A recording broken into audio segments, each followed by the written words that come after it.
سر ولی صاحب وہ کہتے ہیں مینڈیٹ ہمارے پاس ہے اور آپ ہم سے بات کریں، چاہے آپ آپریشن کرنا چاہتے ہیں، چاہے آپ بات چیت کرنا چاہتے ہیں، چاہے آپ کچھ بھی کرنا چاہتے ہیں، ہم سے بات کریں، ہم سے آ کر بات کریں، مینڈیٹ لیں، ہم سے جو ہے وہ سپورٹ لیں، تب جا کے آپ کو اقدام اٹھائیں، ادروائز آپ اپنے یک طرفہ فیصلہ نہیں کر سکتے. جی سب سے پہلے مینڈیٹ کی بات اگر میں کروں تو شوکت عزیز صاحب کا جو مینڈیٹ ہے پی ٹی آئی کا، اس کو کس نے تسلیم کیا ہے؟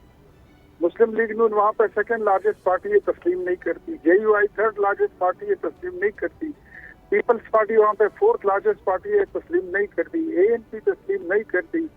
پی ٹی آئی پی نہیں کرتی. جماعت اسلامی نہیں کرتی. کس نے تسلیم کیا آپ کے مینڈیٹ کو؟ آپ کا تو مینڈیٹ جو ہے وہ ان آرگینک ہے، وہ تو جنرل فیاض حمید کی باقیات کا دیا ہوا آپ کو ایک تحفہ ہے. آپ تحفہ ہی سمجھو، اس کو انجوائے کرتے رہو. جہاں تک بات ہے امن کی، تو مجھے یہ بتائیے گزشتہ 13 سال سے آپ نے اس امن کے لیے کیا کیا؟ اس امن کو تو آپ کی اپنی حکومت نے ہی برباد کیا. ہاں، اگر آپ یہ کہتے ہیں کہ اگر امن کی بات کرتے ہیں تو وفاق ہمارے ساتھ بیٹھے، صوبے میں امن و امان جہاں پہ حکومت آپ کی ہے اور آپ کہتے ہیں کہ وفاق ہمارے ساتھ بیٹھے، آپ خود جاؤ، آپ کی ذمہ داری بنتی ہے اور آپ وفاق کے ساتھ بیٹھو اور جوائنٹ اسٹریٹجی بناؤ.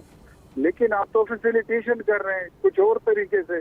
اب بلکہ سیریسنس کہیں سے دکھائی نہیں دے رہی ہے کہ آپ اس دہشت گردی کو ختم کرنا چاہتے ہیں یا آپ اس کو سپورٹ کرنا چاہتے ہیں. آپ کیا کہہ رہے ہیں دہشت گردی والے مسئلے کو؟ اختیار ولی صاحب آپ کہہ رہے ہیں کہ دہشت گردی والے مسئلے کو کیا پی ٹی آئی بارگیننگ چپ کے طور پہ استعمال کر رہی ہے؟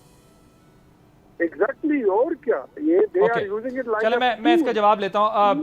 شوکت یوسف زئی صاحب حساب سے دیکھیں آدم، اگر یہ لوگ سیریس ہوتے تو یہاں پر کیا یہ کاؤنٹر اس کو نہیں کر سکتے؟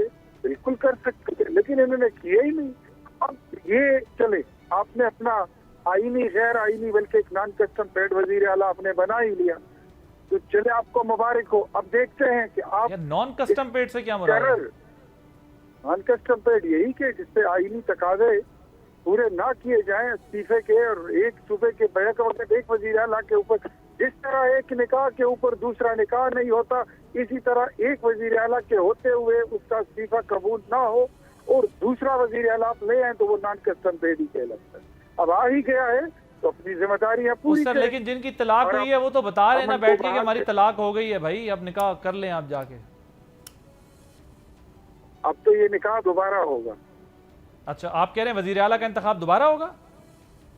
نکاح بھی دوبارہ ہونا چاہیے، شاید حلالے کی بھی تقاضے ہو. نہیں، وہ تو حلالہ اور بات ہو گئی نا سر. یہ بتائیں کیا وزیر اعلیٰ کا انتخاب دوبارہ ہوگا؟ چاہیے تو یہ کہ آئین تقاضے پورے کیے جائیں، ادروائز یہ نان کسٹم پیڈ ہی رہیں گے.